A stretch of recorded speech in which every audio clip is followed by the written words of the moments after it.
pregunta y queremos que sin el preámbulo, ¿no? No, si es que fue, bueno, mira, yo entiendo de dónde viene, pero claramente alguien que no está metido en este mambo lo lee y es como que asusta un poco el preámbulo, no lo puede. A mí no me gusta nada el preámbulo. No, no, Nada. sí, sí, Chile Buenas nace Yo creo tardes, ahora. vamos a comenzar. ¿Está perdón, grabando ya la sesión? No hemos dicho nada impropio, sí, está bien. no, no. Ya hemos aprendido. ¿Ah? Ya. Muy buenas tardes a todos los asistentes. A nombre de la Facultad de Derecho de la Universidad del Desarrollo, sede Concepción, le damos la más cordial bienvenida a este seminario titulado ¿Cómo afecta a nuestras vidas el borrador de nueva Constitución? Este seminario tiene por objeto hacer una revisión de algunos de los principales ejes que atraviesan los artículos que pasaron a la Comisión de Armonización, o sea, el articulado que ya es definitivo, así como sus consecuencias prácticas sobre diversos sectores de la sociedad. Para esta actividad nos acompañan dos convencionales constituyentes de acá, de nuestra zona, ¿ya? Primero, don Martín Arrau García Huidobro, ingeniero civil industrial, ex asesor del Ministerio de Agricultura, primer intendente de la nueva región de Ñuble, convencional constituyente por el Distrito 19, que es el que corresponde precisamente a la región de Ñuble.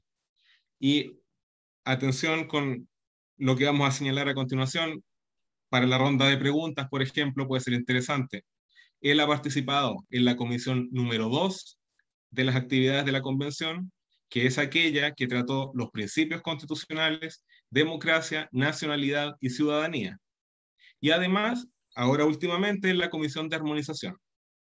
Nuestro otro invitado es don Andrés Cruz Carrasco, abogado, doctor, profesor de Derecho Procesal de la Universidad de Concepción, fue fiscal, es convencional constituyente por el Distrito 20, que es el que corresponde a la provincia de Concepción, excluida de la comuna de Lota.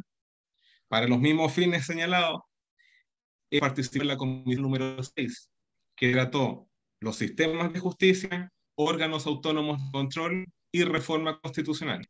Y también, ahora en esta última etapa, ha participado en la comisión de armonización. Esta actividad la vamos a estructurar en tres partes. En una primera etapa, vamos a darle un espacio de 10 minutos a cada uno de los convencionales para que en términos generales, nos hablen de cuál es su valoración del texto final con el cual ha terminado el trabajo de la convención. En una segunda etapa, vamos a plantearles tres grandes temas para que nuevamente nos den sus informes. ¿Ah? Y finalmente, en la tercera parte, vamos a abrir la ronda de preguntas al público, la cual, por un tema de orden, les pedimos que lo hagan por el chat, ¿ya? Y en nosotros acá, a viva voz, vamos a hacer las consultas al convencional a quien se dirija o a ambos según corresponda. Vamos a comenzar entonces. ¿De qué se trata esta primera parte? En 10 minutos, cada uno de los convencionales nos va a responder en términos generales cuál es la valoración del texto definitivo que tenemos.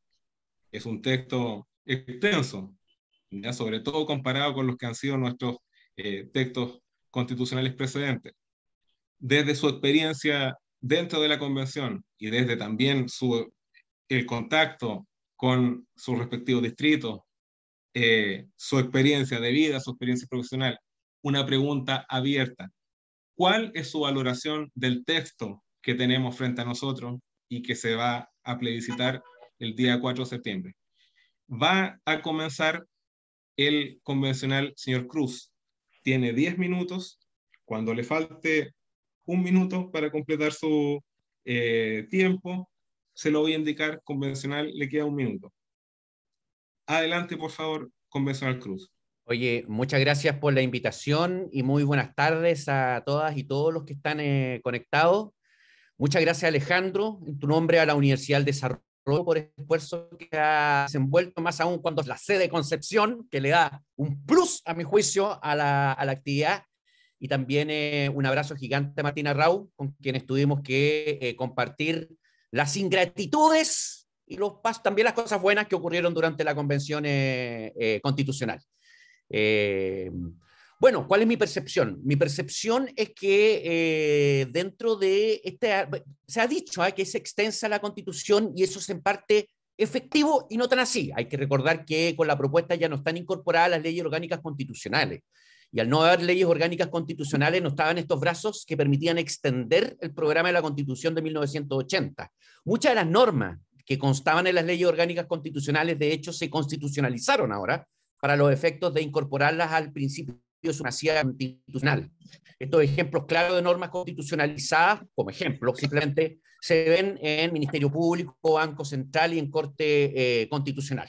Un detalle para los efectos de tener en consideración que también en cantidad de palabras, después del trabajo de armonización, bueno, quedaron de 499, se redujo a 387 artículos, y en cuanto a la cantidad de palabras, tampoco escapa a los parámetros de las constituciones latinoamericanas.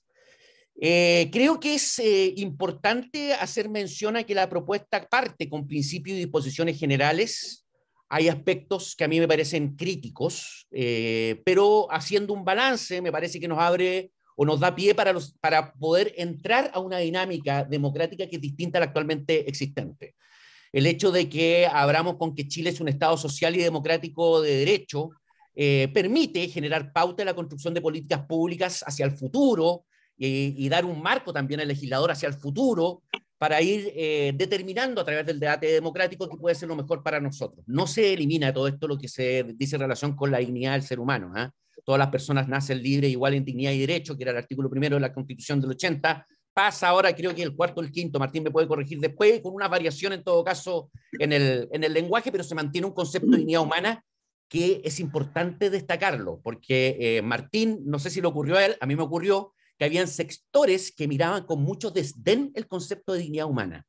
Y eso hubo que contrarrestarlo por la labor desenvuelta tanto por los grupos moderados como por los grupos de centro derecha y de derecha.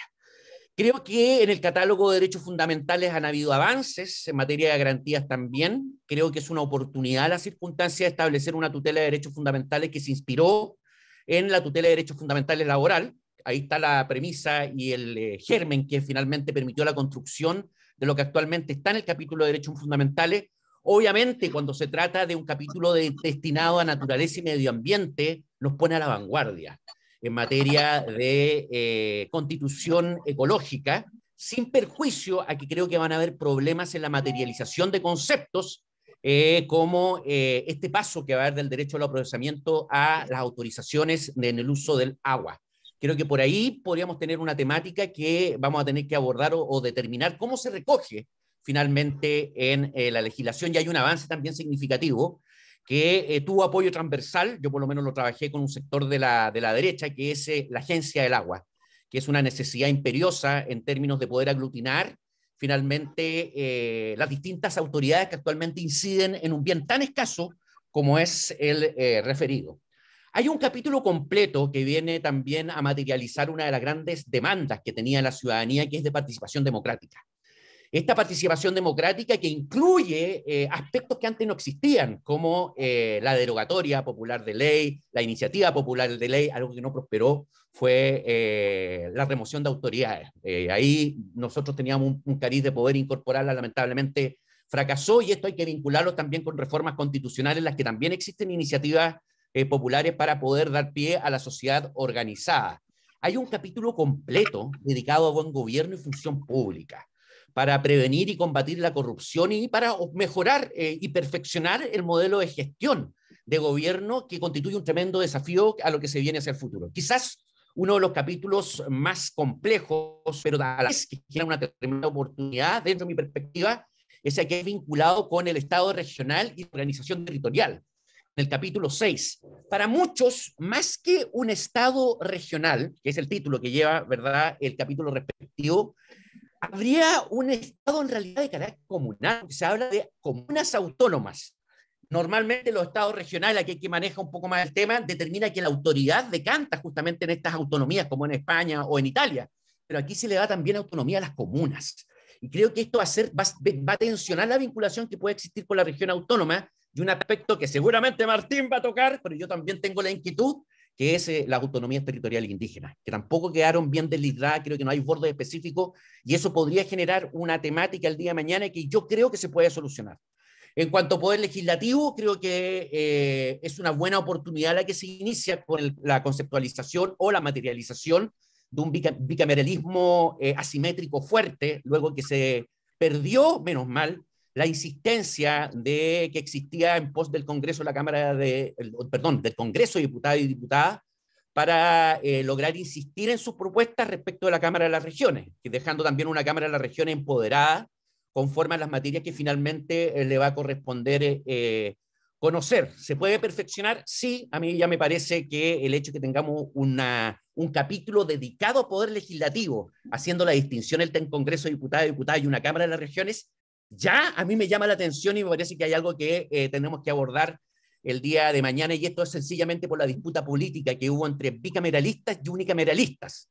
Los unicameralistas no resignados no pudieron soportar a que finalmente se reconociera que la Cámara de las Regiones era un Senado y que teníamos un Congreso con dos cámaras. Pero creo que eso son cosas que se van dando como consecuencia de las disputas políticas. Tenemos un poder ejecutivo no muy diferente al actual. Quizás uno de los aspectos que a mí me genera problemas en el poder ejecutivo son los estados de excepción constitucional. Y me adelanto porque no está tratado el estado de excepción de emergencia. Eso creo que va a generar problemas el día de mañana.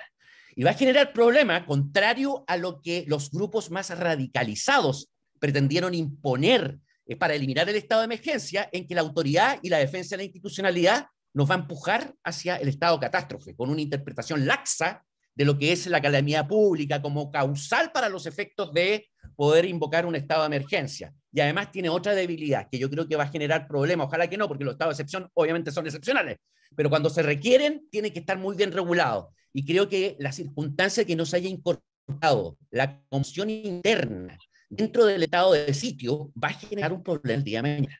Simplemente se contempla para la situación de guerra interna, y eso va a ser una problemática. Bueno, también está lo que dice en relación con los sistemas de justicia. Voy terminando con esto. Entonces, estoy haciendo un breve resumen en general de todo lo que está tratado finalmente. El sistema de justicia yo creo que está bien aspectado, porque es una oportunidad el hecho de la composición. Creo que abre las puertas. No hay aquí, hay una orientación, una inspiración del sistema portugués y el español, no otro, con riesgos, sí, indudablemente, pero hay que tratar de evitar de que se produzcan estos riesgos, más aún cuando la matriz fue elaborada a partir de la propuesta que hizo la propia Asociación Nacional de Magistrados. En los órganos autónomos, la Contraloría General de la República se introdujo un consejo a petición del Contralor General de la República. El Banco Central mantiene esa autonomía y se perfecciona en cuanto a los fines que tiene que tomar en consideración, pero concentrando únicamente como labor única, en realidad, que es la gestión de la política monetaria. El Ministerio Público se introduce en varias novedades que lamentablemente no puedo deslizar en tan poco tiempo. La Defensoría Penal Pública se constitucionaliza. La Agencia Nacional de Protección de Datos, frente a la realidad y contexto que estamos viviendo, también constituye un avance interesante, y yo creo que la invitada de piedra, y que yo lo tengo aquí como un hijo, porque pucha que costó mantenerla, sí, Martín lo sabe, ¿ah? La Corte Constitucional. La Corte Constitucional que de hecho subsistió y actualmente de nada, no le queda un minuto. Sí, actualmente está consagrada, dos palabritas para la Corte Constitucional. Quedó consagrada inclusive de manera mucho más robusta que lo que actualmente se propone, salvo el control preventivo, ¿ya? Y creo que va a jugar un papel, para el evento que se ha aprobado para el evento que se ha aprobado, va a jugar un papel fundamental. Y por último, en cuanto a la reforma constitucional, no hay nada nuevo, ¿eh? Yo creo que los quórums son perfectamente abordables, de reforma respecto a todas las materias, sin perjuicio de este quórum de alteración sustancial en relación a materias específicas que requieren de este quórum de los 4/7 más el referéndum, a menos de que se llegue a un quórum de 2/3 partes con la implementación de las disposiciones transitorias. Mi respuesta final frente a lo que pregunta, el proceso no fue amigable, estuvo lleno de ripio, yo no lo pasé bien, y muchos más no lo pasaron bien, pero creo que frente a lo que hay constituye una enorme oportunidad para perfeccionar la institucionalidad democrática que nosotros tenemos y para responder a los desafíos que se nos impusieron no por el mes de octubre del 2019, yo no soy octubrista, sino por un proceso de mucha más larga data que implica una salida y una oportunidad a lo que estamos viviendo. Muchas gracias. Gracias, Convencional Cruz. Convencional Arrau. 10 minutos, lo mismo. Adelante. Primero que nada, agradecer a Alejandro, Andrea, a la Universidad del Desarrollo por esta invitación. La verdad es que compartir con Andrés es un agrado, y con tantos abogados que imagino que hay acá, así que discúlpenme por las imprecisiones jurídicas. Yo voy a tratar de hablar un poco más desde mi visión, un poco más de otro mundo. Se nos pregunta cómo nos afecta este texto constitucional. De partida del efecto hay que separarlo en dos cosas. Uno, de cuáles son los potenciales efectos, y después cómo medimos dichos efectos. Sobre cuáles son los efectos hay que volverlos a separar, porque hay dos tipos de efectos. Los buscados, efectivamente los que el constituyente quiso lograr, y otros son los efectos colaterales, digamos. Fue esta visión túnel de los temas que yo quería lograr, que logró muchos efectos colaterales, buenos y malos. Bueno, ya lo podremos comentar. ¿Cuáles son estos grandes efectos? Tengo 7 que sí buscó el constituyente, algunos que Andrés ya los tocó. Uno, forma de Estado, ¿no es cierto? Esta nación chilena dividida en múltiples naciones, esta plurinación de alcance bien inesperado, junto con la autonomía territorial indígena de alcance inesperado, de cantidad inesperada, algún grado de incertidumbre ahí, y con lo ya conocido, regiones y comunas autónomas, con ciertas facultades que nos llaman la atención, como generar normas, endeudamiento, empresas públicas. Ahí hay un grado que a mí me llama la atención. Yo sí creo que hay que transferir más poder y más autonomía y más recursos a las regiones y comunas, sí, pero yo creo que aquí nos pasamos un poco de largo, siendo que la Contraloría nos refuerza que el mayor nivel de corrupción está en las comunas. Entonces, bueno, ahí hay un tema que va a ser curioso, la forma de Estado y la plurinación, cómo opera de aquí para el futuro, un gran cambio y un gran efecto. Medidas, no está medido eso. Forma de gobierno, bueno, ya lo nombró Andrés, hay una mayor concentración de poder, sí, en el Parlamento, con bastante poder concentrado en la Cámara de Diputados, ¿no es cierto? Por los quórums, por la iniciativa exclusiva que existe hoy día de normas que en el presupuesto que el Parlamento puede iniciar, poniéndole presión al Ejecutivo, en fin, con varias normas concentrando bastante poder, pero además el próximo Parlamento, no el que existe hoy día, si es que esto llega a aprobarse, este nuevo Parlamento plurinacional, va a tener que dotar de contenido muchos conceptos bastante abiertos: plurinación, derechos de naturaleza, función ecológica de la propiedad privada. Entonces, ojo que ahí hay mucho poder transiente también en estos primeros años que pudiera haber, si es que esto llega a implementarse, ese primer congreso que haya. Va a tener muchísimo más poder por un periodo de tiempo, porque tiene que dotar de contenido cosas muy importantes. Después, pluralismo jurídico y sistemas de justicia, solo lo toco porque Andrés claramente nos puede dar lecciones en esto, pero es curioso que haya múltiples sistemas de justicia y que se hayan rechazado las limitaciones. Cómo se aplica, cuándo se aplica, para qué cosas se aplica. Todo eso no quedó resuelto, una ley tendrá que decirlo, pero hoy día, si ustedes me preguntan qué pasa si una persona aymara tiene un problema con una persona mapuche en Isla Pascua, ¿qué sistema jurídico aplico? No sabemos, una ley lo dirá. Ese pluralismo jurídico, derechos fundamentales, bueno, más de 100 derechos reconocidos en esta Constitución. Como diría el sector de Andrés, se avanza. Desde mi punto de vista, bueno, se le va a poder al Estado también, porque hay que resolver esto y hay que financiarlo. Entonces ahí hay una, pero claramente en derecho se aumenta el catálogo. Órganos constitucionales, muchísimos. Después leer en la Constitución la cantidad de organismos públicos que se crean a nivel constitucional. Si hacen la multiplicación por la cantidad de regiones, por la cantidad de cuencas, en fin, llegan a cerca de 1000 nuevos entes públicos creados a rango constitucional. Pero, por ejemplo, Carabineros y la PDI se sacan de la Constitución. Se crean muchos más, pero otros se retiran del rango constitucional. Después, en temas de principios económicos y subsidiariedad, bueno, hay cambios importantes, digamos. De hecho, el primer artículo que nombraba Andrés, claro, esta Constitución parte con el Estado. Chile es un Estado democrático, social, en fin. La actual Constitución era la persona, la familia, los grupos intermedios, el Estado al servicio de los otros. Desde ahí parte, y claramente se le da iniciativa económica al Estado. Se dice literalmente que el sistema tributario existe para disminuir la desigualdad. Entonces, el Estado tiene un rol mucho más activo en la economía y en los aspectos materiales, ¿no es cierto? Y bueno, sobre algunos derechos fundamentales básicos para el desarrollo: propiedad, expropiación, que cambian a derechos y permisos, como los de agua y otros tantos que los podremos ver más adelante. Sin duda son cambios que buscaba el constituyente, que van a ser cambios bien profundos. Después, sobre efectos colaterales, que quizás no buscaba el constituyente, pero yo sí creo que van a ser tanto o más importantes como los efectos sí buscados, es el desincentivo a la inversión. Yo creo que eso es brutal. ¿Por qué? Por la permisología, la cantidad de organismos públicos que van a tener que intervenir, desde las etnias precolombinas, temas de naturaleza, en fin, para cualquier proyecto de inversión. El concepto nuevo y la lógica nueva de administración de recursos naturales, ya lo podremos abordar, pero por ejemplo en agua, en aire o viento, o en minería, en fin, cambia. La incerteza jurídica, lo mismo. El otro día hacía una charla empresaria y me decían, oiga, pero es que yo, si contrato a una persona de tal grupo étnico, o si trabajo en tal territorio que puede ser indígena o puede ser una nación, ¿Qué sistema jurídico se me aplica? Bueno, eso desincentiva la inversión, la falta de certeza, y más encima en este periodo transiente donde no hay bajada jurídica. El de dibujar la propiedad privada, ¿no es cierto?, que queda sujeto a la función ecológica, donde se nos puede expropiar por el valor justo o precio justo, y no con el principio tan claro que hay hoy día del daño patrimonial causado, que se interpreta como el valor de mercado. Son incertidumbres que una ley tendrá que dictarlo, pero se genera incertidumbre, y el desincentivo al ahorro mediante efectivamente el llevar los sistemas de pensiones a un sistema público, en fin, claramente son efectos que van a desincentivar la inversión, el empleo y el desarrollo. Otro tema que es colateral, pero que no es menor, es este sentimiento, sensación de desigualdad, este sentimiento de privilegio mediante las acciones afirmativas que hay hacia grupos indígenas, hacia minorías sexuales. Efectivamente, yo creo que eso va a ser un daño colateral importante que va a causar este texto constitucional si es aprobado, que era una de las cosas que más decía la gente en las marchas o protestas.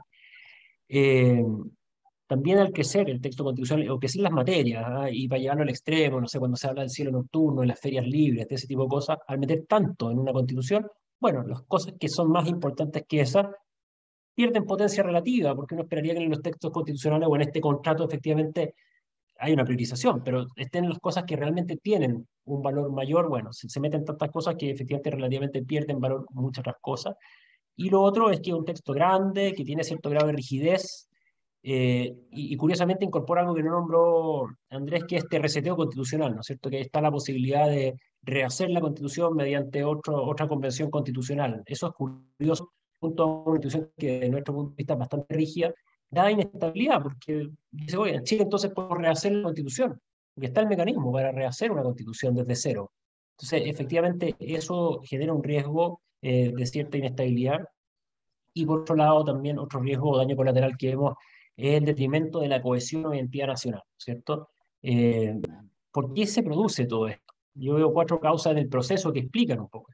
Uno es la informalidad del proceso, la informalidad porque quizás las personas que fueron electas no tenían conocimiento. Yo soy ingeniero, imagínense, y estamos escribiendo una constitución, pero ese grado de informalidad de no tener actas aún de muchas sesiones, de no partir a la hora, genera ciertos efectos. La desconfianza en expertos.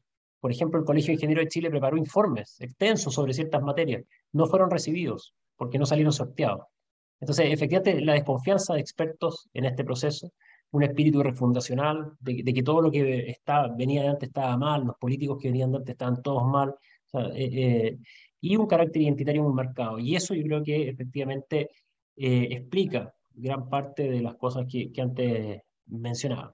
Sobre el segundo punto, pero es mucho más breve, no se asusten, es sobre cómo mido o cómo cuantifico estos efectos que van a tener estas cosas en la vida de las personas. Es muy difícil, porque son muy amplios. Esta discusión constitucional amplió los límites de una discusión constitucional a cosas que antes no estaban arriba de una cosa clásica que uno viera en constituciones, ¿no es cierto? En esta constitución se habla de educación sexual, hasta los bomberos, digamos, muchas cosas, que no, me imagino que en una discusión más clásica no habrían estado. Eh, pero no hay cálculo, y lo vemos, por ejemplo, en la propuesta de salud, donde todas las personas estarían en este sistema universal, solidario de salud. Eso tiene un costo anual estimado de mayor gasto fiscal de 600, entre 500 y 600 mil millones de pesos, que lo van a pagar todos los chilenos, teniendo una política que termina siendo regresiva desde el punto de vista de distribución fiscal. Bueno, es una mala política pública, no hay ningún cálculo, no se escuchó nunca un cálculo. Pero sí podemos cuantificar el riesgo o la volatilidad. ¿Y cómo? Bueno, el mercado lo asume. Y es cosa de ver los Convencional, un indicadores minuto. que estoy terminando. Entonces, es cosa de ver hoy día cómo el mercado ha ido asumiendo la inestabilidad o el riesgo, la incertidumbre de este contrato sumamente imperfecto o sumamente que no sabemos los alcances, porque claramente está empezando. ¿Cómo? Bueno, veamos las cifras de disminución de inversión en bienes de capital en Chile, la fuga de capitales, la desaceleración económica, las proyecciones que hay para el próximo año de este escenario recesivo, aislándolo del escenario internacional, por supuesto, que también es complejo. Esas cifras están y efectivamente el mercado ha ido incorporando el riesgo, eh, descontado por la probabilidad de que esto no sea aprobado, que hoy día, bueno, está bastante ahí en empate.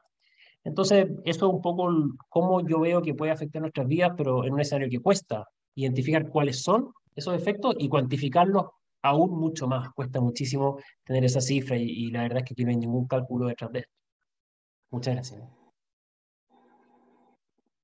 Gracias, convencional. Justo los 10 minutos. A continuación, vamos a entrar a este segundo bloque de estos macro temas, en donde la intervención de cada uno será de 5 minutos.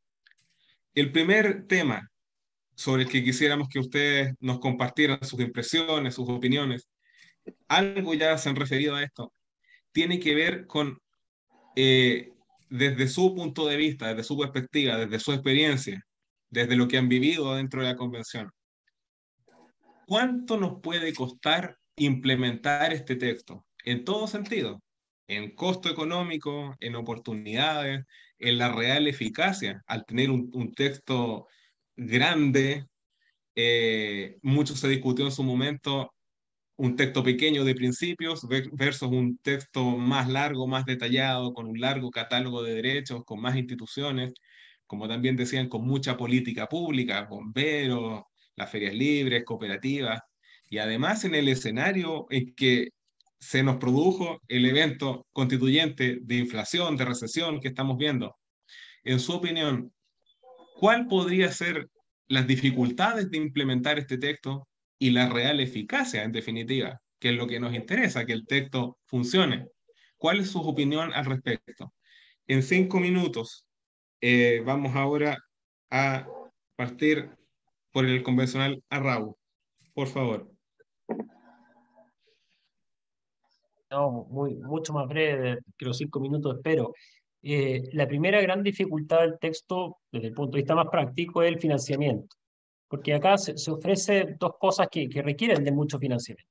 Uno es una estructura del Estado que es mucho más grande, indiscutiblemente. En cuanto a la forma de Estado, la creación de organismos públicos es más grande. Yo sí valoro las normas que decía Andrés, o la intención, no la reacción, pero la intención de avanzar en probidad, en fin, en varias cosas que están en un capítulo, yo creo que es algo que se echa de menos, y combate a la corrupción. Pero sí el Estado crece, eso necesita financiamiento. En segundo término, los derechos sociales. O sea, cuando se dice que hay derecho a la vivienda, al goce de la vivienda, bueno, eso habrá que financiarlo, hay un déficit de 600.000 viviendas hoy día. Bueno, y así muchos otros derechos sociales, que la conectividad a Internet de alta velocidad, que la energía eléctrica, que la alimentación saludable, a qué nivel el Estado se va a meter en eso, pero recordemos que hay un mandato constitucional en este borrador de que el Estado debe proveer los bienes y servicios para satisfacer los derechos, en el artículo 1, si no me equivoco. Entonces, ¿hay mayor compromiso presupuestario para el financiamiento de estos derechos sociales? Sí, y hay un crecimiento del Estado. Hoy día en Chile el Estado ya gasta, el año pasado, si no me equivoco, fue un 32% del Producto Interno Bruto. Ese fue el presupuesto de la nación. Las personas de menos ingresos ya tienen una carga efectivamente del 19%, más el pago que le hace el sistema público de salud, que es un 7%. Si se aprueba esto, pensiones, que iría básicamente un impuesto que es cerca de un 10%, más los otros impuestos. Aquí voy con esto. Es que la única manera de financiar esta expansión del gasto público para esas dos líneas, digamos, de crecimiento estructural y de gasto, es efectivamente crecimiento económico. Si no hay crecimiento económico, disculpen, esto es una frase cliché, es música, ¿ya? No hay ninguna posibilidad financiera. Yo no soy abogado, pero hablaba con un experto constitucionalista alemán y revisé la constitución alemana y no hay ningún derecho social. Y yo te digo, ustedes no tienen derecho social en su constitución, no, porque nuestro artículo dice que somos un Estado social de derecho, por tanto tratamos de hacerlo en la medida que hay presupuesto, porque nosotros no engañamos a la gente, me decía. Entonces, si es que hay financiamiento, bueno, financiamos estas cosas, y si no hay financiamiento, bueno, no puede estar en la Constitución, porque sería efectivamente poner cosas a nivel constitucional que no siempre vamos a poder cumplir. Entonces, efectivamente, el gran riesgo que yo veo esto, la cantidad de señales contrarias a la inversión, contrarias a la libertad económica, contrarias al ahorro, son tales que yo no veo un escenario efectivamente de crecimiento económico, y por tanto es imposible que haya un escenario realista de expansión del gasto a largo plazo. No existe eso. Y por tanto yo creo que muchas de estas cosas, si es que esto llega a ser aprobado y tratan de implementarse, no van a ver la luz o se van a judicializar, en fin, y van a ser derechos a medias, que van a ser una obligación de quizás de medios y no de fines, y ahí va a haber que interpretarlo. Yo creo que el riesgo efectivamente es ese, que efectivamente terminemos generando frustración en las personas porque hayan derechos constitucionales que al final nunca van a poder implementarse, u órganos que están acá que nunca van a poder implementarse.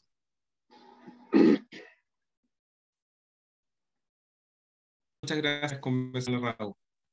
Convencional Cruz, Bien, por favor, sus 5 minutos. sí, sí. Yo creo que hay que tomar en consideración que esto no fue algo que se le ocurrió a alguien de manera arbitraria, el hecho de sustituir la institucionalidad constitucional vigente. Esto parte o es una respuesta a una crisis política y social que nos exige cambiar lo que tenemos. Y de hecho, actualmente aquellas tendencias políticas que pretendían que no se verificara este proceso han reconocido que en el evento de que ganase el rechazo, que es una posibilidad absolutamente posible, se dé la circunstancia de generar una nueva Carta Fundamental, porque la Carta de 1980 está pensada para una realidad y un contexto diferente. No voy aquí a deslizar razones políticas, simplemente voy a manifestar que fue creada en el contexto de la Guerra Fría, años 70, y en desafíos que son completamente distintos a lo que los actualmente nos llaman. Yo creo que hay que tomar en consideración que fue una constitución en la que hubo participación, no como se hubiese querido, de todos los sectores, el hecho de que se hubiese generado una elección de 155 convencionales con escaños reservados y paridad, que es efectivo que en el proceso hubo un grupo que fue excluido y hubo algunos convencionales que lo denunciamos una y otra vez y que no tuvimos la fuerza política para los efectos de poder superar ese gran defecto que hubo en el proceso de escrituración de la Carta Fundamental en una realidad. Hubo mínimos, en todo caso, que se fueron creando y se fueron finalmente forjando. Hubo plazos que se cumplieron, es decir, se cumplió dentro del plazo preestablecido. No se lean el borrador, ¿eh? Ese de los 499 artículos, no se lo lean porque es árido, no está contextualizado, hay contradicciones. El que se entregó con los 380 artículos armonizados a las instituciones transitorias es aquel que puede ser comprendido de mejor manera y a cabalidad. Ahora, respecto de las posibilidades de llevar a cabo esta Carta Fundamental, recordemos que esta Carta Fundamental, esta Constitución, como cualquier otra, no soluciona los problemas. Lo que hace es generar un marco a partir del cual va a haber un proceso de discusión democrática en la cual el Congreso, bueno, ahora tenemos que decir el Congreso y la Cámara de las Regiones, el Poder Legislativo, le va a corresponder decidir la implementación de estas políticas conforme a este marco, este prisma que se fija en la Constitución, que es un Estado social y democrático de derechos. Y luego, además, otra perspectiva, vamos a tener políticas públicas generadas por parte de un presidente de la República que conserva el poder de veto a todo esto, respecto de la legislación que se vaya generando por el Congreso de Diputados y Diputados, que va a ser el buzón a partir del cual se van a iniciar todas las iniciativas parlamentarias, sin perjuicio de aquellas excepcionales, y aquí hay dos que si tuviésemos más tiempo los conversaríamos, aquellas leyes de acuerdo regional y aquellas leyes de concurrencia necesaria presidencial, permiten dar un prisma de agilidad a los procesos de transformación que no van a ser de corto plazo. Eso es generar de perspectivas desmedidas que quizás los grupos radicalizados pretendan dejar asentadas, pero aquellos que tienen una postura más moderada sabemos que no va a ser así. Hay muchos derechos que van a permanecer en cariz de latentes, es decir, tal vez no se puedan implementar en el corto plazo, pero el día de mañana, encontrándose las condiciones, en lugar de estar reformando la Constitución, van a estar incorporadas dentro de la Carta Fundamental para poder materializarse. Un trabajo súper interesante está frente a un autor que todo el mundo cita, allá sobre todo en el Frente Amplio. Nosotros no, Martín, nosotros no lo citamos, pero en el Frente Amplio lo citan harto, que es Roberto Gargarella, que justamente habla en esto de la sala de máquinas, que está tan de moda, que es un precepto que por lo menos había desarrollado Giovanni Sartori mucho antes, pero aquí impuso Roberto Gargarella. Y en el que justamente se manifiesta que muchas de las constituciones consagran ciertos principios o derechos que permanecen en el tiempo hasta que se logre la implementación efectiva hacia el futuro. Tomando en cuenta que para el financiamiento las fuentes están expresamente indicadas en la Carta Fundamental, en la propuesta, en el artículo 246. 246 establece la fuente de financiamiento y expresamente se consigna el deber y la responsabilidad que tienen los entes de mantener la estabilidad macroeconómica y de carácter fiscal, dándole esa función al poder central. Creo que es una propuesta que tiene defectos, pero que puede abrir muchas puertas hacia el futuro, al cariz democrático y no cerrarla. Muchas gracias, Convencional Cruz. Segundo tema. Aquí vamos, por el hecho de que estamos, obviamente, aquí en la universidad, en un contexto de la academia, y por la importancia que tiene, sobre todo en la familia, quisiéramos hablar sobre la educación y la libertad de enseñanza. ¿Cuál es su opinión respecto de estos dos derechos que existen actualmente, el 19 número 10 y el 19 número 11 en el actual texto constitucional, y que en el borrador, en la propuesta, presentan algunas diferencias. Hay bastante desarrollo respecto del derecho a la educación, pero hay algunos elementos que quizás pudiesen hacer ruido, como por ejemplo, señala el artículo 35 del borrador, dice, la educación se orienta hacia la calidad, entendida como el cumplimiento de sus fines y principios. Y el mismo texto señala qué es lo que se entiende por fines y principios. Por ejemplo, dentro de los principios estaría la interculturalidad, el enfoque de género. ¿Qué pasaría allí, por ejemplo, en esos casos, con la facultad eventualmente de los padres de elegir o de la libertad de cátedra? Nos gustaría, respecto de esta problemática sobre la educación y la libertad de enseñanza, ¿qué ocurre con el derecho a elegir de los padres, el crear proyectos educativos por los privados y la libertad de cátedra? ¿Está reforzado o no en sus opiniones? ¿Qué impresión les merece esto? Vamos a partir nuevamente invirtiendo el orden. Convencional Cruz, por favor, 5 minutos. Bien, a mí me parece que está bien resguardada la libertad de enseñanza, pero por dos perspectivas. Una, recordemos que uno de los límites que se impuso por parte de esta constitución, la constitución vigente, a la labor que tenían que desenvolver la convención, está el respeto de los derechos humanos que se encuentran consagrados en la Convención Americana de Derechos Humanos y en el Pacto de los Derechos Culturales, Económicos, que también fue parte finalmente de nuestro ordenamiento jurídico y que por lo tanto ya consagran el principio de libertad de enseñanza, que es algo que está dentro de nuestra cultura jurídica asentada y que por lo demás, aun cuando no estuviese en esta carta fundamental en la propuesta, debería respetarse. Pero también en la propuesta de nueva constitución está consagrada específicamente y está consagrada en el artículo 41. Cuando luego justamente de hacerse cargo de toda persona tiene derecho a la educación en el artículo 35, hacerse cargo del Sistema Nacional de Educación en el artículo 36, determinar qué es lo que es el sistema de educación superior en el artículo 37, expresamente en el artículo 41, y no fue fácil, ¿eh? Y no debería decirlo, pero no fue fácil. Se consagra, se garantiza la libertad de enseñanza y es deber del Estado respetarla. Con eso parte el inciso primero del artículo 41 y de hecho, en el inciso segundo, expresamente señala que se comprende la libertad de las madres, padres, apoderados, apoderadas, tutores legales para elegir el tipo de educación de las personas a su cargo, respetando el interés superior y la autonomía progresiva de los niños, niñas y adolescentes. Y no solamente eso, sino que también respeta la libertad de cátedra en el inciso tercero. Digo que no fue fácil porque y en el artículo 42 se refiere a los principios que están verificados dentro de las comunidades educativas, que se desarrolla de mejor manera y en términos bastante extensos, y en el artículo 43 el papel que le corresponde a los profesores y profesoras, donde se recalca la libertad de cátedra. Por lo tanto, a mi juicio, eso está absolutamente blindado y resguardado. Y quiero aquí sacar a colación que no fue fácil, porque hubo grupos dentro de la convención que se opusieron a la libertad de enseñanza. Y eso fue un aspecto que generó un golpe y mucho ruido que nos obligó a actuar políticamente para poder bloquear muchas iniciativas que trataron de impedir esta perspectiva que finalmente quedó expresamente asentada dentro de la propuesta de Carta Fundamental. Creemos que eso se logró y también va a tener que materializarse con fuerza finalmente en el proceso de implementación de estas circunstancias. La escuela subvencionada, hay toda una dinámica de discusión si es procedente o no. En el proceso que se hizo de armonización, se pretendió fusionar artículos, en particular en el artículo 35 y en el artículo 37. Y nos resistimos, porque bueno, los que son abogados saben perfectamente que muchas veces la fusión de incisos puede implicar un cambio de sentido absoluto de la norma.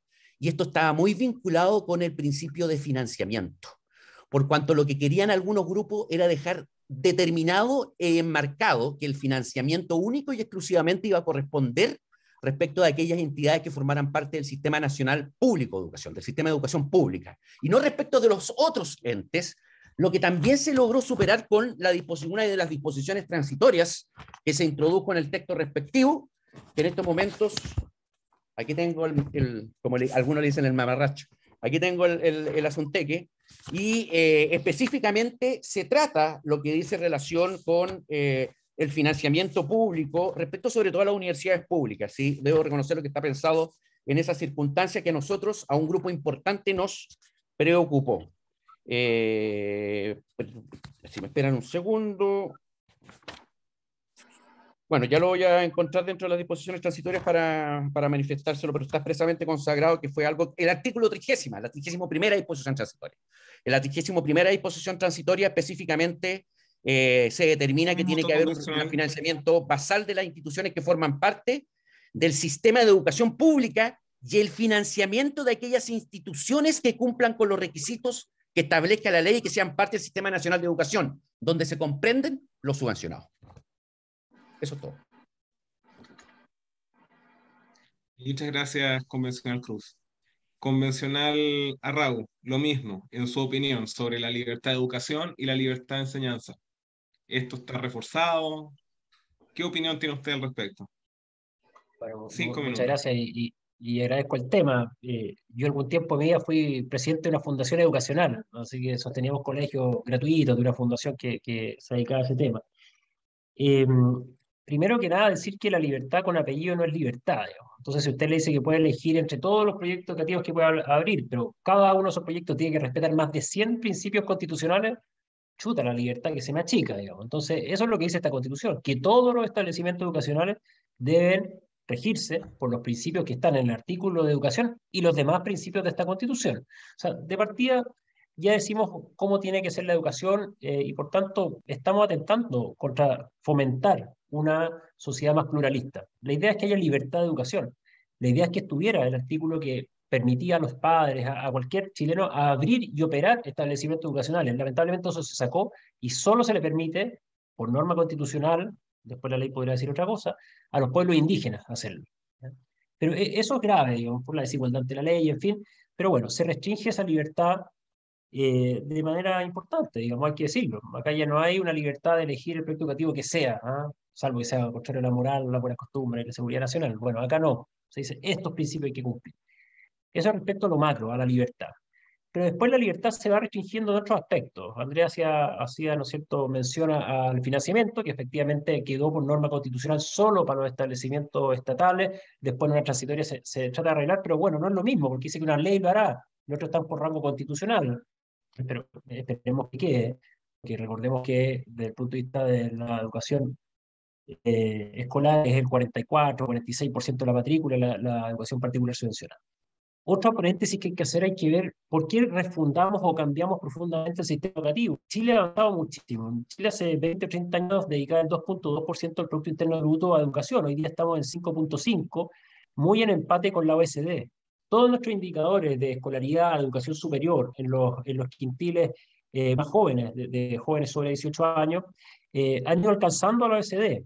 La escolaridad pasó de 9 a 11 punto algo años. O sea, todos nuestros indicadores han ido mejorando y nuestro gran problema hoy día, si es que lo miramos desde el punto de vista educativo, de formación y de inclusión laboral, es que tenemos una gran masa de jóvenes con formación que no estudia, o sea, que no estudian más o no trabaja, digamos. O sea, realmente hay que refundar el sistema educativo y de formación, siendo que el problema quizás es otro, digamos, es cómo estamos adaptando ese sistema a las demandas laborales, ¿ya?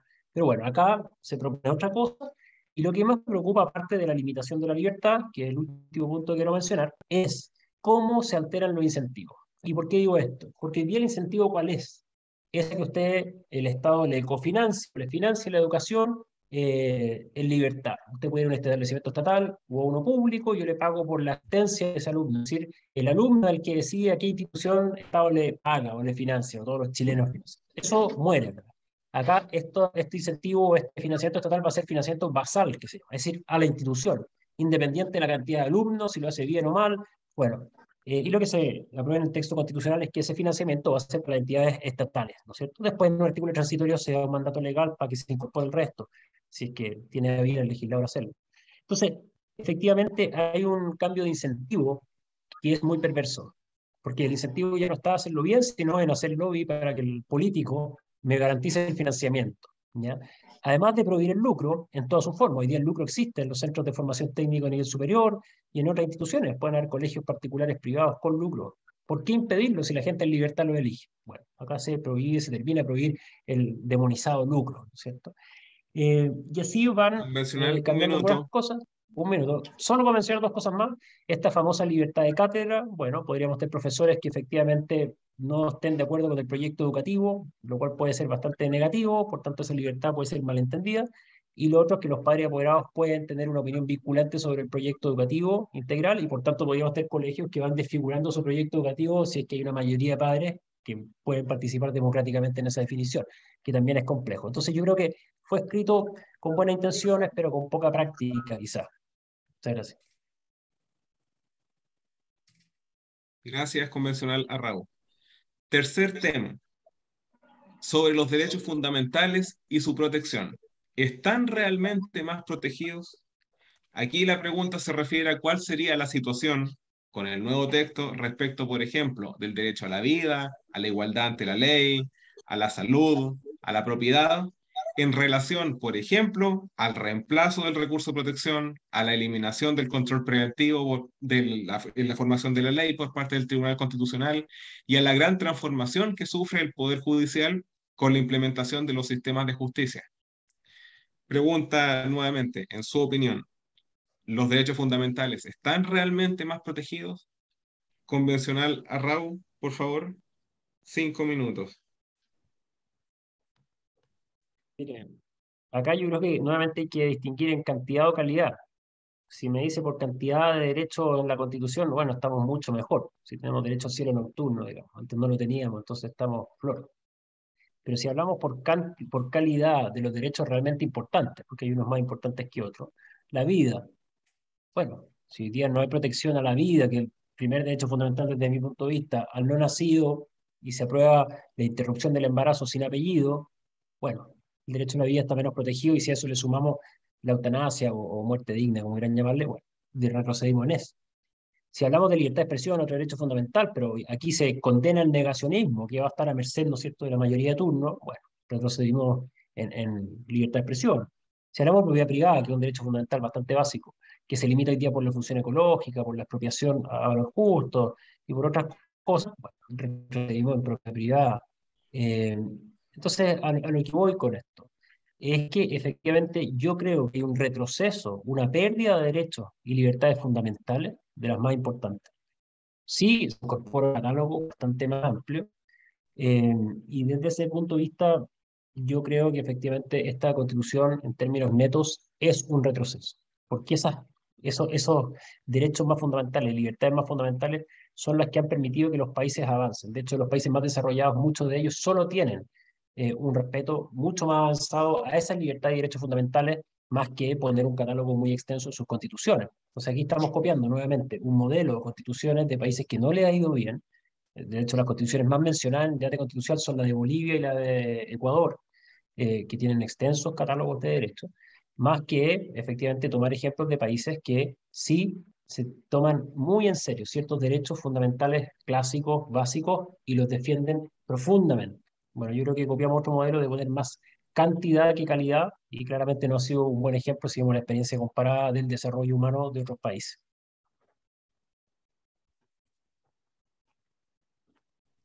Muchas gracias, convencional Arrau. Convencional Cruz, lo mismo. En su opinión, con estas transformaciones que se diseña, no solo el aumento de la cantidad del catálogo, sino que en la parte eh, institucional, también en la parte orgánica, el cambio al Tribunal Constitucional, los cambios al Poder Judicial, el reemplazo del recurso de protección. En su opinión, ¿cómo quedan los derechos fundamentales? ¿Cuál sería la situación de la protección de los derechos fundamentales en el nuevo texto? Yo 5 minutos. yo tengo una percepción distinta por cuanto la tutela de derechos fundamentales queda a cargo del ejercicio de una acción que se puede interponer en cualquier juzgado que determine la ley conforme a la naturaleza o materia respectiva. Hoy solamente se puede deducir ante la Corte de Apelaciones respectiva con todas las dificultades en cuanto al acercamiento y la brecha de derechos del carácter o formación digital que puedan tener las personas. Algunos me pueden decir que por formación digital se puede hacer desde cualquier manera o de cualquier forma, pero los que conocen la ruralidad saben que no es tan fácil. Se establece un sistema de apelación que es directamente ante la Corte de Apelaciones respectiva y excepcionalmente cuando existen interpretaciones distintas de las Cortes de Apelaciones se puede deducir esta apelación a la Corte Suprema. Por lo tanto, nosotros establecemos o creemos que existiendo un mayor número de juzgados que pueden conocer de esta tutela de derechos fundamentales, más allá de las Cortes de Apelaciones, hay de hecho conocidas situaciones en las cuales los recursos de protección pueden demorar 6, 7 meses o más en resolverse, incluida la apelación en la Corte Suprema. se pretende superar con esta dinámica. El amparo continúa con una tramitación exactamente igual que la que tenía la Constitución del 25, con las mejoras que se introdujeron en la Constitución de 1980. Por lo tanto, no deberíamos tener novedades en ese sentido. Se introduce una indemnización por error en el caso de condena, especialmente constitucionalizado. Por lo tanto, yo creo que hay un avance desde ese punto de vista. Otra perspectiva es que la Corte Constitucional consigna, para no banalizar el requerimiento de inconstitucionalidad, como existía con la reforma que se hizo en el 2005 con el Tribunal Constitucional, que solamente el juez pudiese, a petición de parte de oficio, remitir aquellas circunstancias que pueden configurar una inaplicabilidad a la Corte Constitucional.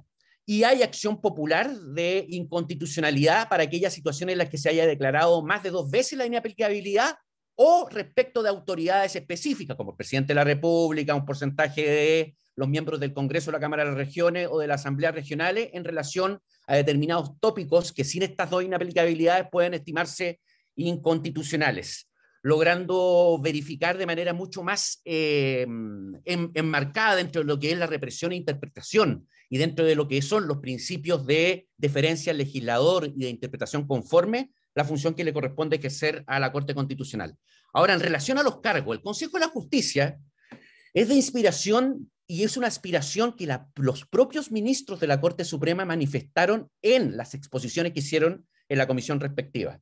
Y por ello se estableció un consejo que estuviese compuesto por 17 miembros. 8 son designados por parte de los propios jueces. 2 corresponden a profesionales o funcionarios de los órganos de la jurisdicción, lo que implica que ya con esto tendría la mayoría.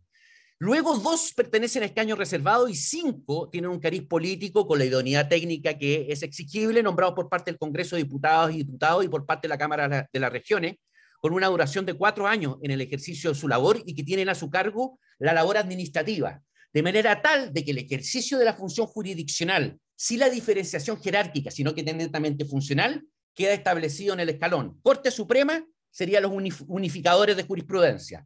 Cortes de apelaciones serían los revisores y los tribunales de instancia serían los resolutores, superando esta circunstancia bastante poco dada para proteger la independencia judicial, que no es una prerrogativa ni un privilegio para los jueces, es el derecho que nosotros tenemos para concurrir a un juez imparcial, el hecho de tener un juez que tenga independencia en su carrera y que sus resoluciones o lo que él decida no lo haga depender finalmente de la carrera que pueda tener más adelante. Una palabra respecto a la interrupción del embarazo. No dice eso la Constitución, que el aborto es libre. Deja entregado a la ley la regulación de las situaciones en las que se puede interrumpir, y de hecho es exactamente lo mismo que existe hoy, en la que existe una ley que regula el cese o la verificación del proceso de interrupción de embarazo.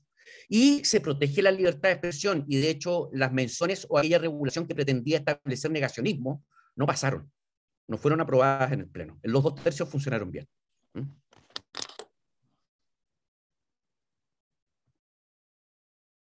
Muchas gracias, convencional Cruz. Tercera parte. Como habíamos dicho, ahora vamos a abrir la ronda de preguntas del público a través del chat. ¿Ya? Así es que quien se motive, por favor, solo por esa vía. Para ambos, o quien quiera tomar la palabra, primero, ¿cómo podría el sistema público absorber el total de las atenciones de salud en un escenario actual en que el Estado ni siquiera ha podido absorber aproximadamente el 40% de los chilenos de manera deficiente?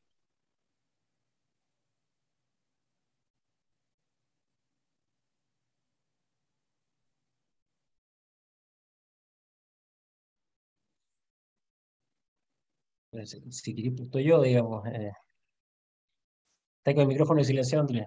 Va, dispara don Martín o disparo yo. Punto yo, sí, mira. Usted. Bueno, si yo supiera, digamos, resolver eso, chuta, no estaría acá, digamos. Pero efectivamente es un problema porque hoy día hay 2.200.000, 2.400.000 personas en lista de espera entre interconsulta y cirugía. Hay 3.400.000 chilenos que están en ISAPRE, sector privado, que no le generan ni un cargo al fisco, ¿no es cierto? Ellos se rascan por sus propias uñas, digamos, Y lo que se pretende acá es que efectivamente todos los chilenos vayan a este sistema solidario, integral, público, en fin, y que las personas que quieran igual posteriormente puedan atenderse en el sector privado pagando otra vez, digamos, pero se va a pagar de una manera solidaria este sistema público, ya sea mediante presupuesto de la nación o mediante cotizaciones, como sale la ley. Puede ser cualquiera de esas dos, pero la pagan todos los chilenos. El problema está que si aumentamos la carga de trabajo del sistema público, claramente las listas de espera van a aumentar, digamos, eso es bastante obvio, porque la capacidad de protestado es lenta, ¿no es cierto?, en crecer. Pero por otro lado, estas personas del sector privado que están en el ISAPRE, esos 3.400.000 chilenos, son personas de mayores ingresos y hay que recordar que gran parte del costo de la atención de salud son las licencias. Hoy día las ISAPRES rechazan cerca del 24-26% de las licencias. Y FONASA rechaza cerca de un 10%, es mucho más laxo FONASA. Por tanto, si incorporamos todas esas personas y todos se quedaran y permanecieran en el sector público y ellos no cotizaran su adicional, hoy día las cotizaciones del sector privado con adicional son cerca de 3 billones de pesos, bajaría a 2 billones de pesos al año, pero con ese aumento de costos de licencia, con ese menor rechazo por parte de FONASA, se generaría ese déficit que yo mencionaba de cerca de entre 500 y 600 mil millones de pesos en el sector de FONASA o de salud pública, como se llama ahora el sistema público de salud. Eh, Todo esto es lo que sale en este texto que uno puede inferir, ¿no es cierto? Pero claramente nada se dice de cómo yo mejoro la calidad de atención, ¿ya? Cómo yo hago más competitivo el sistema, cómo yo pongo incentivos efectivamente, como lo existe hoy día, el sistema total de más gente para que tenga más financiamiento de manera libre, que las personas libremente elijan uno o el otro. Pues se quita ese elemento de competencia, eh, obligando a las personas a estar en el sistema estatal, que libremente podrían tener un segundo sistema en el sistema privado, pero es complejo. O sea, yo no veo cómo esto mejora la calidad de atención. Lo que sí hace es agrandar el sistema público, dando más poder sin duda al político o al Estado, pero no veo que apunte hacia una mejora de calidad. No veo cómo, por poner algo declarativo, que hace un sistema muy bueno, que va a asegurar la calidad de educación y todo eso, no veo efectivamente cómo lo va a lograr, efectivamente. Así que, bueno, eso es lo que yo veo desde el punto de vista de salud en ese artículo y creo que nuevamente es un error del enfoque que se le está dando. Yo creo que tiene que tomarse en consideración que la perspectiva con la cual está propuesta es gradual. O sea, el gradualismo finalmente en el enfoque que se pretende dársele, tomando en cuenta el concepto de responsabilidad fiscal y estabilidad macroeconómica a nivel central. Esto no va a ser automático y la Constitución no viene a solucionar, obviamente, problemas que se vienen arrastrando hace decenas de años. Sí abre puertas para poder implementar lo que hay un sector importante que estima que no se puede lucrar con la salud, o por lo menos respecto a un sector importante, el Estado no puede invertir en entregar vouchers para que los privados finalmente se vean beneficiados por estas falencias que puede tener el sistema privado, o sistema público, perdón. Por lo tanto, hay un gran principio que es el de solidaridad, que queda sentado justamente dentro de la propuesta de nueva Carta Fundamental, por sobre el cariz individualista que tenía la anterior Carta Fundamental y que las políticas públicas se van a tener que encargar de materializar para evitar justamente lo que Martín advierte con razón, que hay que tratar de impedir que ocurra la implementación de una perspectiva que pretende quedar asentada como marco general. Gracias. Otra pregunta. Para el convencional Cruz, ¿cómo se concilia el principio de igualdad ante la ley con la multiplicidad de sistemas judiciales? Primero tenemos que determinar cuál va a ser el marco en virtud del cual se va a aplicar el pluralismo jurídico, que es la dinámica y la preocupación que tiene la pregunta que se hizo, tomando en cuenta que expresamente queda sentado el pluralismo jurídico que va a tener que materializarse sobre la base del respeto de los derechos fundamentales o los derechos humanos y en virtud de una ley de coordinación y competencia, y que en el evento de las decisiones que se adopten por parte de la autoridad indígena, estas decisiones van a ser impugnables ante una sala especializada de la Corte Suprema. Es decir, no hay sistemas que corren de manera paralela, sino que finalmente van a terminar en el mismo vórtice que la sala de la Corte Suprema. En lo que sí yo estoy de acuerdo es que lamentablemente no quedaron precisos los bordes en virtud de los cuales se iban a aplicar, y eso va a tener que ser determinado por la ley. A mí me complica que no esté la competencia absoluta y relativa especificada justamente en la jurisdicción indígena, es decir, no sabemos respecto de qué personas se van a aplicar. ¿Cuál es mi aspiración? Que se aplique justamente la legislación indígena actualmente vigente, que ya establece que pueden haber problemas entre personas que pertenecen a la misma etnia y que se solucionan justamente respecto a de la legislación o la autoridad indígena respectiva. En segundo lugar, que se trate de todos aquellos hechos que van a ser de conocimiento de la justicia vecinal. Hubo una pretensión de inclusive dejar entregado el conocimiento de los crímenes a esta autoridad indígena, lo que es total y completamente inviable y que no va a ocurrir. En tercer lugar, que también no puede aplicarse esta legislación respecto a aquellas personas que no pertenezcan a la legislación, perdón, al pueblo originario respectivo. En cuarto lugar, ya la aspiración absoluta sería incorporar un derecho a opción. Es decir, que la persona pudiese optar entre ser juzgada por la legislación indígena o la autoridad indígena respectiva o la legislación del sistema nacional vigente para todos en Chile. Creo que eso es una discusión que se va a tener que dar en el Parlamento. Esto constituye la materialización de una demanda, no una demanda, sino que un compromiso que suscribió Chile no solamente en el convenio de la OIT, el 169, que está plenamente vigente, sino que en otros, de adoptar el derecho constitucionario indígena como fuente del derecho y también permitir la resolución de los conflictos que sean de menor entidad, que es algo que por lo demás ya ocurre en la práctica en las comunidades indígenas. No podemos barrer bajo la alfombra algo que ya está pasando y que por lo tanto lo mejor es institucionalizar. Y lo mejor es darle a estas personas una salida, que es esta sala especializada de la Corte Suprema. ¿Pudo haber salido mejor? Indudablemente. Y yo creo que no se afecta el principio de igualdad ante la ley porque se está reconociendo justamente la interculturalidad que tiene que darse respecto de personas que se identifican con otros pueblos y que perfectamente podrían tener un cariz, una visión de solución de conflictos que es distinta a la de otras visiones que existen en el mismo sentido. Conversacional a Raúl levantó la mano. ¿O no? Sí, solo un par de aspectos. Uno, como dice Andrés, claro, no quedó con definición de borde. Esto, por tanto, hay un espacio de incertidumbre importante y no menor, que es la igualdad ante la ley, digamos, o cuando se trata una u otra materia en esta justicia que aún desconocemos el alcance. Pero sí quedaron dos artículos constitucionales que yo encuentro bien brutales desde mi ignorancia jurídica, digamos, pero que dice literalmente, cuando se trate de personas indígenas, los juzgados, los jueces deberán resolver con un enfoque intercultural. Y después dice que los jueces deben resolver con enfoque de género. Disculpen la ignorancia, yo creí que los jueces resolvían conforme a derecho, digamos. Pero ahora dice esta justicia, por lo que yo entiendo, que debe mirar quién es la persona que está juzgando.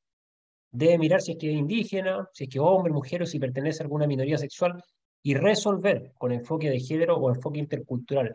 Yo lo encuentro desde mi ignorancia jurídica, pero bien brutal, digamos. Yo creí que debería haber un artículo que diga todos los chilenos deben ser juzgados por las mismas leyes.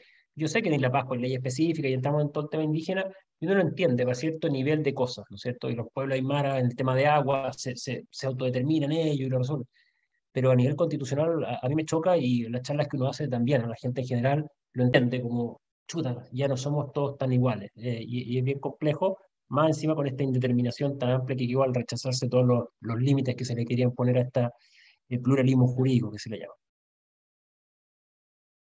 Gracias. Para ir cerrando, en virtud del tiempo, una última pregunta para cualquiera de los dos. Con la nueva forma en que se elegirán los jueces, ¿sería un riesgo de que se politice la justicia?